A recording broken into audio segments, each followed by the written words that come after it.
Assalamualaikum warahmatullahi wabarakatuh. Halo semuanya, perkenalkan nama saya Muhammad Andrikus Mariski dengan NPM AIR 244 dari kelas G129 dan saya berasal dari program studi manajemen Universitas Pembangunan Nasional Veteran Jawa Timur. Jadi pada video kali ini saya akan menyampaikan garis besar artikel yang saya tulis untuk evaluasi akhir semester mata kuliah bela negara dengan judul Bela negara sebagai landasan etika dan kepemimpinan dalam manajemen.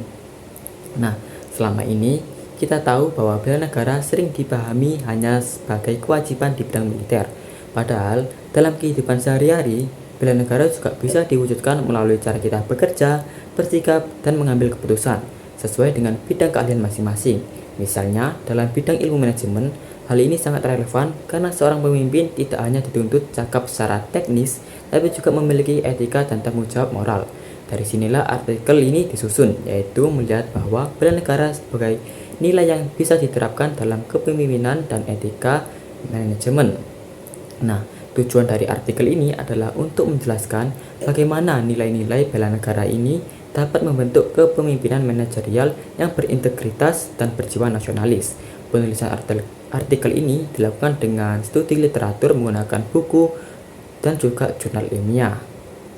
Nah, nilai-nilai bela negara seperti cinta tanah air, disiplin, tanggung jawab, dan rela berkorban sebenarnya itu sangat dekat dengan praktik manajemen. Misalnya cinta tanah air ini itu dapat tercermin dari sikap pemimpin yang lebih mengutamakan kepentingan organisasi dan masyarakat daripada kepentingan pribadinya.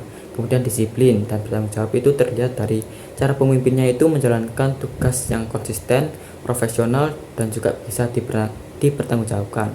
Sementara sikap rela berkorban membuat pemimpin itu lebih peduli terhadap kepentingan bersama dan mampu membangun kepercayaan di dalam organisasi tersebut. Nah, dalam dunia manajemen, setiap keputusan itu pasti memberikan dampak. Jadi oleh karena itu, etika menjadi pegangan utama bagi seorang pemimpin. Nilai bela negara itu memperkuat integritas agar pemimpin ini bertindak jujur, adil, dan transparan, serta menjauhi praktik-praktik yang bisa merugikan organisasi dan bangsa. Pemimpin yang beretika itu tidak hanya fokus pada keuntungan, tapi juga mempertimbangkan dampak sosial dan berkelanjutan dalam jangka yang panjang. Nah, di tengah arus globalisasi, organisasi itu bukan dituntut untuk bersaing secara global.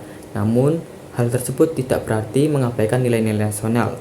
Jadi pemimpin berjiwa bela negara itu justru harus mampu menyimbangi tuntutan global dengan kepentingan nasional.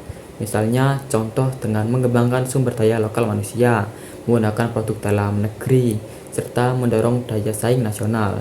Jadi kepemimpinan seperti ini itu sejalan dengan kepemimpinan transformasional, di mana pemimpin itu bisa menginspirasi anggota organisasi dengan visi yang bermakna. Nah, contoh implementasinya nilai bela negara itu dapat kita lihat dalam berbagai organisasi yang menekankan tanggung jawab sosial dan pengembangan SDM nasional, baik itu dari perusahaan, BUMN maupun lingkungan akademik. Nilai bela negara itu dapat diterapkan melalui budaya kerja yang jujur, kolaboratif, dan bertanggung jawab.